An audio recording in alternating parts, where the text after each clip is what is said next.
bugingo kujyano ejando cyamagero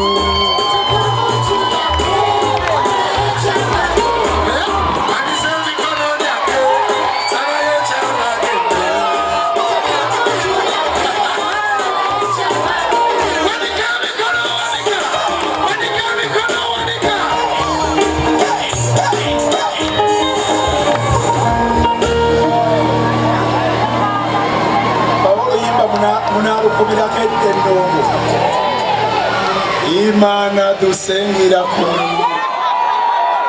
Imana itabura guseruka Imana yumva amasengesho Imana dusengera ku Imana dusengera ku Imana itabura guseruka Imana yumva amasengesho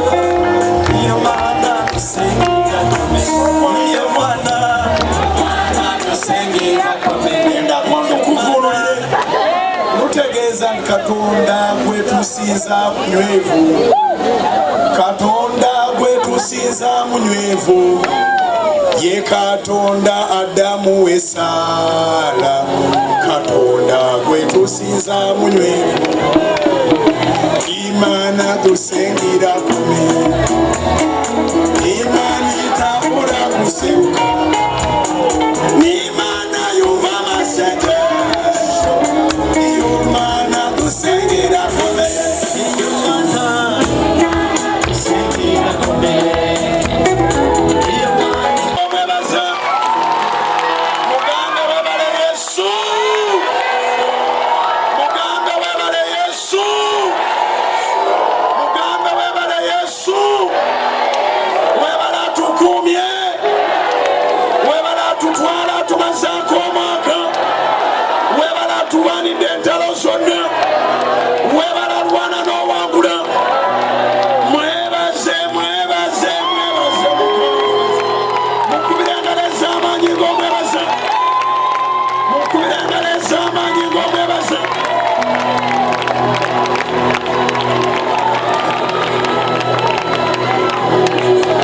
Senyo kitegeza nti nyina okujjako mu worship house bayige Imana dusenga irakomeye ebigambo no sina bingi naye nsanyuse nnyo from house to house it is well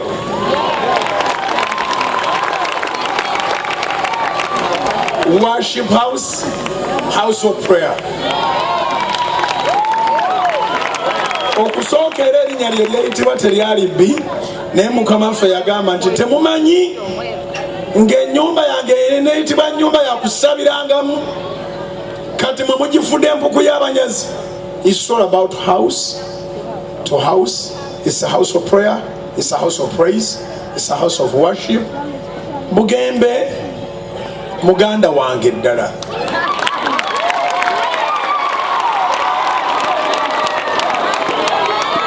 naye Bugembe ayimba njiri nze mbuulira njiri.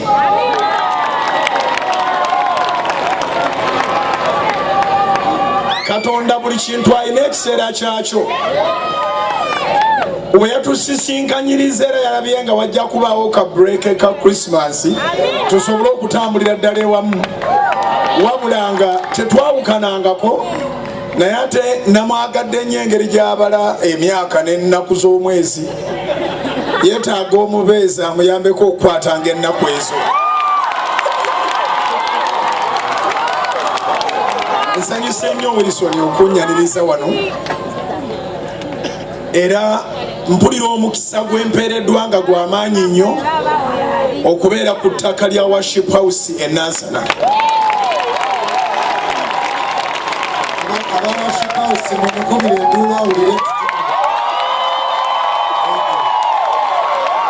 Ababusopo ya muzikwe mulage nti tusanyuse. Lindako mwetabudde aba worship house mulekane nnyo pastor amanyi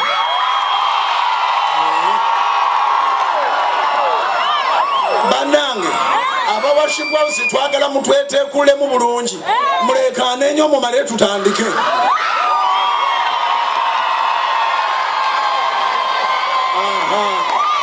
Mwebale nnyo mwebalire ddala abawusopraya mulekaane nnyo tubalage entukanso. Labayo bwekiri ekirungi abooluganda okutuula wamu nga tulina okwagala okwa Yesu kwe yatuwa kulinga amafuta amalungi ag'omuwendo mungi agakulukutiranga mu kirevu kyalo. Otyo njagala buli omu akwate ku kibegabega kya munne atalina kibegabega mwazike emikono giyitangane. Kindly stand up. Can you please stand up? Hold each other's shoulder and let us worship to give God all the glory. Siri muyimbi naye nange sebabe wange mbakwatirayo ne balowooza nti nyimbye naye nga kisi gitegeera bulungi. 1, 2, 3 we go. Labayo bwekiri ekirungi abooluganda okutuula wamu nga tulina okwagala okwa Yesu kwe yatuwa kulinga amafuta amalungi ag'omuwendo mungi agakulukutiranga mu kirevu kyalo. Mwogere nnyo. Labayo bwekiri ekirungi abooluganda okutuula wamu tulina okwagala okwa Yesu kwe yatuwa kulinga amafuta amalungi ag'omuwendo mungi agakulukutiranga mu kirevu kyalo. Zikubire waggulu weewaaneko kati zikubire waggulu omuwaane mugambe ekitiibwa kikyo. My brother David, I know the name David means the beloved one. Yes. Ekene, I don't know what it means. Praise, Ekene. Oh, so you are beloved one, praise. You had to sing for the Lord. I love you so much. This is my first time to meet you.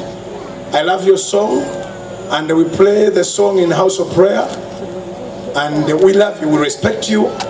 Thank you for loving Uganda. Happy birthday. May you live to blow more candles. May you live to release more songs of praise and worship. In Jesus' name. Married.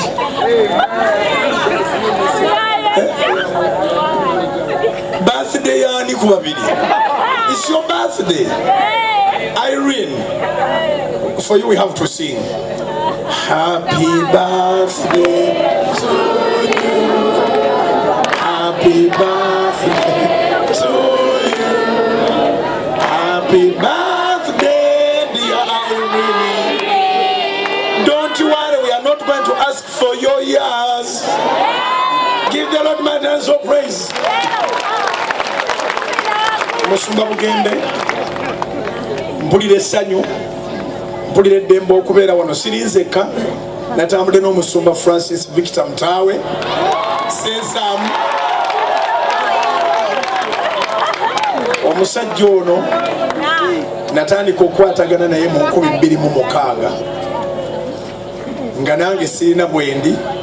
Sitole yaffe empanvu, nali nkola bukozi nga naye akola bukozi.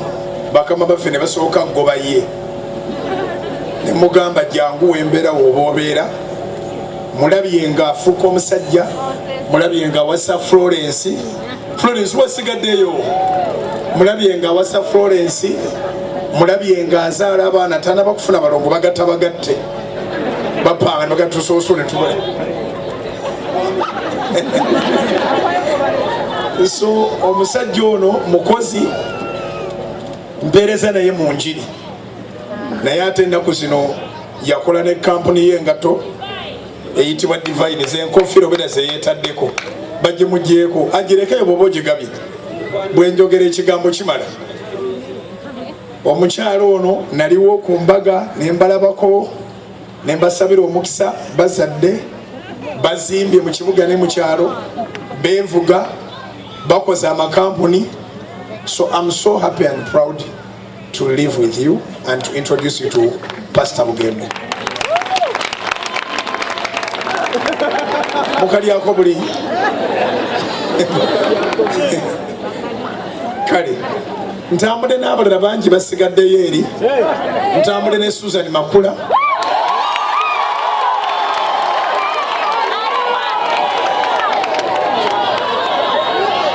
alikaba mukuuma kaawe wangi lwakiro kantekeyo obusa bwa sementi 2.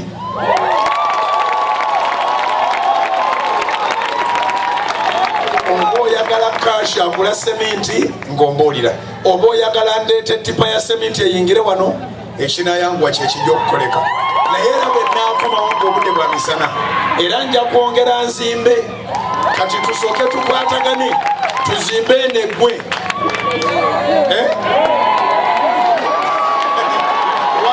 Wakayima amagezi ga Wakayima. Anyway, ennyumba zino zetuzimba si zaffe, nyumba za Mukama. Era kinnuma nnyo namugamba ne luli nti kinnuma nnyo okubanga tukola ebintu ebigenda okuwangala okutusinga naye nga tetubikolera wamu. Kinyuma okukolera ewamu. Ne mulabanga ekkanisa ewedde nze nenyumiririza mu kkanisa y'omusumba Emerida Kula Namutebi, nenyumiriza mu kkanisa y'omusumba Kayanja, nenyumiriza mu kkanisa ya musumba Kiweweesi. Era bw'oba obala ekkanisa ezisinga obunene mu Uganda nga zonna ozigase ne ziri ze baatulimba mu mainstream nga tewali maanyi, ez'abalokole omala kumalayo nga 100 n'olyoka otandika nezino ezaabana ezaabaawo eddanga n'ettaka tebaaligula, Kabaka yali bawabuwe ne bali mu kuzimbako ebinene. Wangi munyize atanaba kulokoka onyize. So ffe ettaka tulwanye tulisonze busonzi. Bugembe olwera yanoonya miliyoni 150 ng'alinga anoonya biliyoni za $. Wamala n'okiweza 150. Amiina. Wano bwe wati si wa Bugembe, wano wa balokole. Wa balokole ate n'atanalokoka kikulu nnyo okusonda boonalokokera abazimbewo mangu n'abaana bo banalokokera. Ffenna titwali balokole. Waliwo oluyimba lwoyimbye awo ne lwonzijukiza ekyantwalanga ku kusendi z'abalokole. Sirika nze nkubuulire lwaki nze nalokoka, nga ababadde bazina tuyimira tuga nti aha yakwata ekisolo katumulindeko. Naye ogenda okulira nga atabuddemu ebira nemugalindako.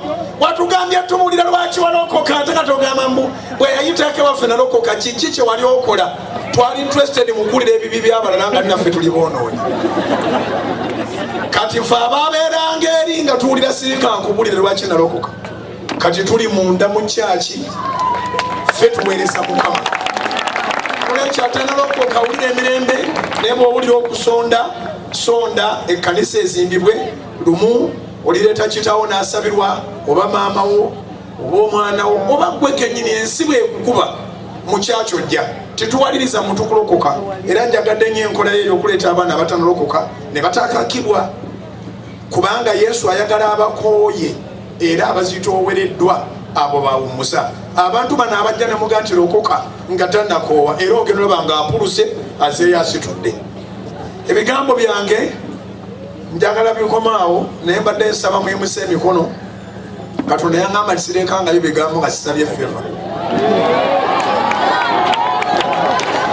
Kitange baŋŋamba nti bugingo tolekangayo kigambo kyo oba essaala nga tosabidde bantu favor. Kyenva mbasabira favor.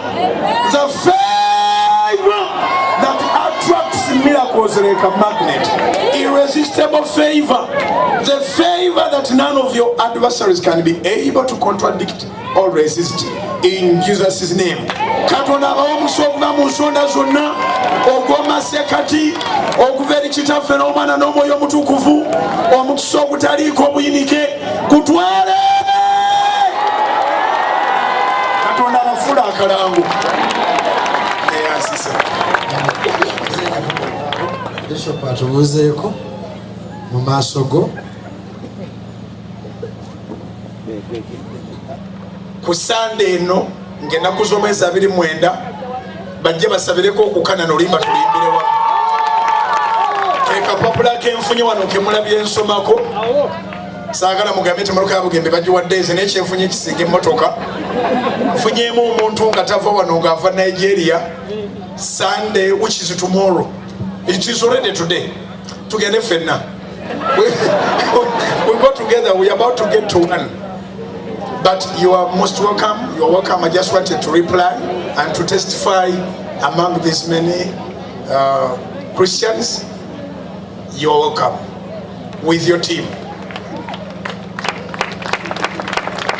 At our place, the service starts to be more active at 11. So they are there by 5 in the morning. Yes, Christian bazibwe. Ono musajja namuwadde motoka mu Labonita last time. Twazze nayo eri awo. Tewera bikebe. Okiro ovugo eyo nga twetuleete emenda. Eyo eri awo yanete. Sibitegedde mwe mubitegedde. Wamuwa mu birooto kati ogirese kuliwo. Byansuubiza edda. Kyolaba mbadde manja nnyo. Nannyonnyole munnange nze nawunze. Haleluya. Nange nja kuwaayo obusawo 10 obwa simenti. Ndowooza katuvewa. Ekyemotoka nti Weri awo yana n'ekisuubizo agenda kikuwa. Tofaayo. tebyadda.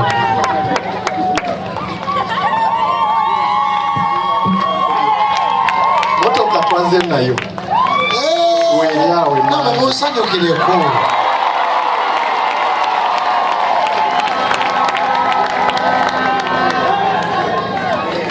Enjola wano muzeeyi. Nze mbadde nteesa nti mugyawo obutebe bagiyingize.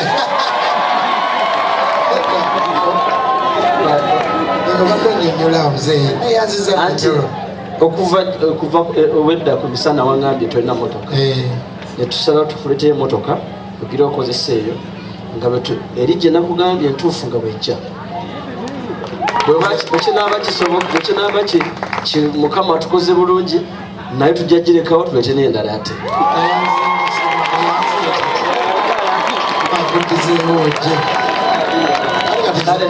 Nga tetunakuva wano nina omukyala naye ninze taata wange asooka anzikirize mukuba empeta era nja kukyalayo tukole programu kubanga mpulira nga saagala kukola kintu nga kino bwe kiti nga tategedde naye bwe nakyalayo genda okuzimba tujja kutuula nga tuli aba ampa olunaku. Omukyala ali ku looni.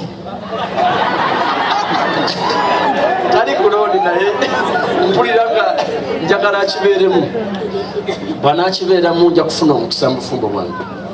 Mubaddemu naye mpulira nga kyengenda okukola kyetaaga n'akibeeramu n'akiwa omukisa. Kubanga nkiwulira nga nja kuba nkoze ensonyi. Okubanga taata wange w'omwoyo yankoleeza ate tategedde ate nga ndi wala nnyo nawe era bulijjo mugamba ne mugamba nti tugira tusaba mpaka tunaasinkana taata atubuulire ekyokukola kubanga neetaaga akiteekemu omukono kijja. Saagala bifuulanga ebya Bugembe. Obadde agala bagattirawa? House of prayer. House of prayer tujja kujja mu worship house kuba tetulina layisinsi. Amateeka tegakkiriza gattira mu tenti. Nzija kubeerako ku mbagayo. Tosalawo nga nzijjawo. Nasazeewudde omwana badde ki? Omukyala owulidde? Haleluya. Amina. Kati twagala kusabira naffe naawe wetugatteko tutambulire mu lugendo lwolumu.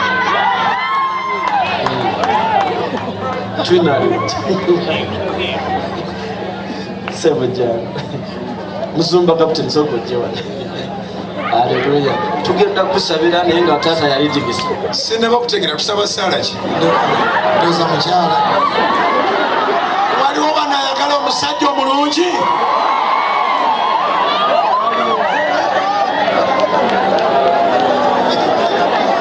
mwatawanyanya obugembe waliwo n'abajjanga benkananga maama we nga nabo baagala abawazi yabakubamu oluyimba tebadda aliwo agamba nti bugembe bw'aba atwala nze situsula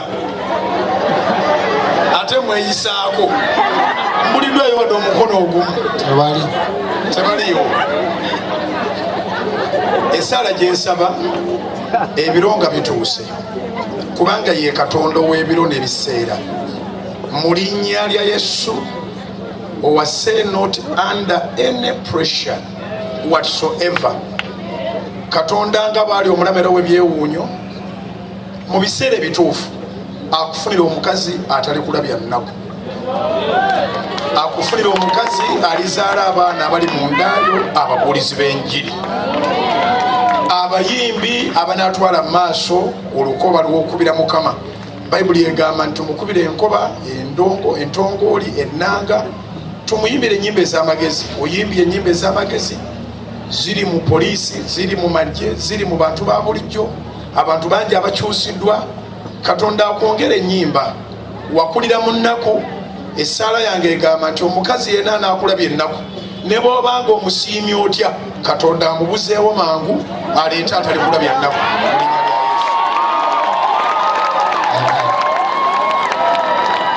tutwala mu linnya lya Yesu nze nga ekisemberayo ddala tunavaano bino byonna bye mulaba wano osabidde abantu feva emmeeme yange sooka neeyanziza nnyo ebyaddala neeyanziza mu Bishop okujjako wano pastor abantu fenna tubadde happy as a church to host you byonna bye mulaba nkyempulira okusabira abantu nga tonnavano Bishop engeri gyompaddemu tugenza okuddayo n'oginzija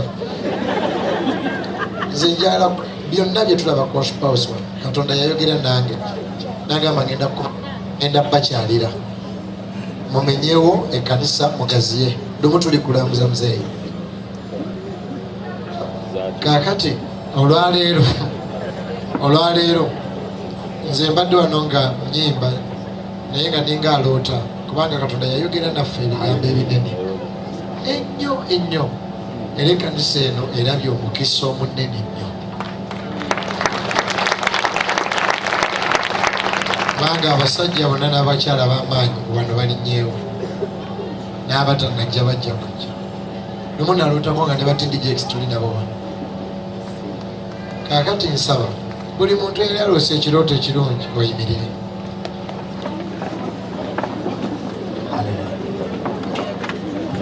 kubanga obedda ndaba pastor Bujengo wano Bishop obedda ndaba nejjuzi twabadde wano mu worship night si maanyi si magezi si kupanga nnyo naye nze ndabye Katonda nga nnyamba nnyo mugolole emikono mbasabira omukisa